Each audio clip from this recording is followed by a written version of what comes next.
ভাইয়া বানো সুন্দরী পুরুলিয়া সুন্দরী টাউনে সুন্দরী টাউন তো বুঝলে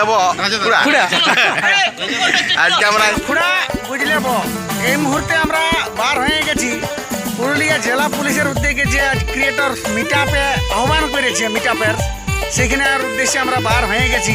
এখন রাস্তায় আছি।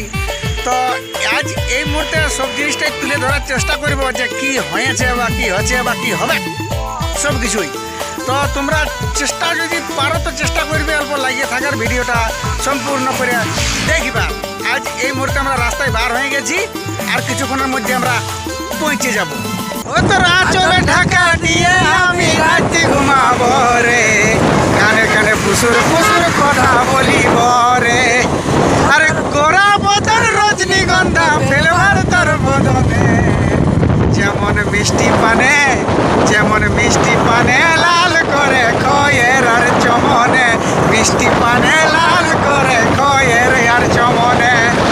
আসলে খুড়া কি আর বলবো, যেদিকে সেদিকে ঘুরিয়ে আমরা ভুলেই গেছিলি যে আমাদের আসলে কোথায় যেতে হবে।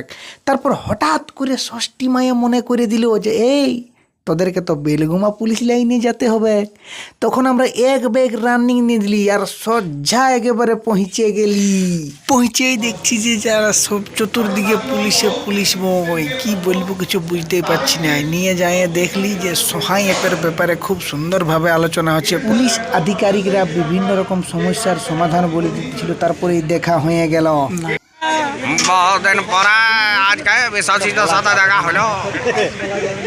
পুরুলিয়া বেলগুমা এসপি অফিসের কাছে এসপি আমাদেরকে প্রাইজ দিল, ট্রফি দিল, বড় ভালো লাগলো, মন দিল খুশ করে দিল। আর এসে গেছে আমরা এইখানে, আর খাওয়া দাওয়া করলি, পেট ভরল, সবাই মানে ব্যাগ গম ব্যাপার, একদম বন্ধুগণ গম ব্যাপার। তো ভাই ওর বেনো তো ভাইয়া বানো আর দীপক দাও আছে পেছোটাতে। হ্যাঁ, ও এসে গেছে সুন্দরী পুরুলিয়া সুন্দরী টাউনে। সুন্দরী টাউনে তো বুঝলে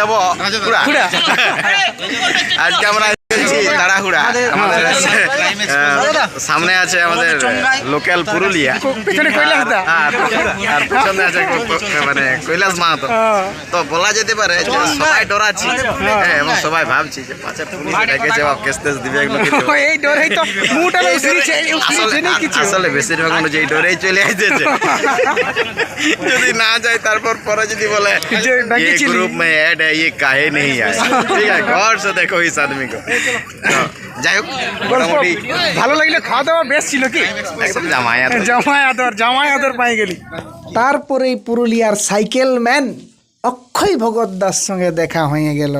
প্রথমবারের মতন তাকে পায়ে বেশ ভালো লাগলো। তারপরেই পুরুলিয়ার বিখ্যাত সিঙ্গার বাবাই কুমার তাকে খুঁজে পায়ে গেলি। তখন বেড়েই ভালো লাগে গেল মনটা। তাইলে বলি চলো একটা সেলফি তুলে জুড়াই আমার জীবনটা। আসলে বাবাই কুমারদার বড়ই ভক্ত বটি, কিন্তু সময়ে পাওয়া যায় নাই। আরও নিত্য নতুন অনেক ছোট বড় ক্রিয়েটার আসছিল। তো কি বলবো লাজের কথা, আমি ওদেরকে কভার করতেই পারি না।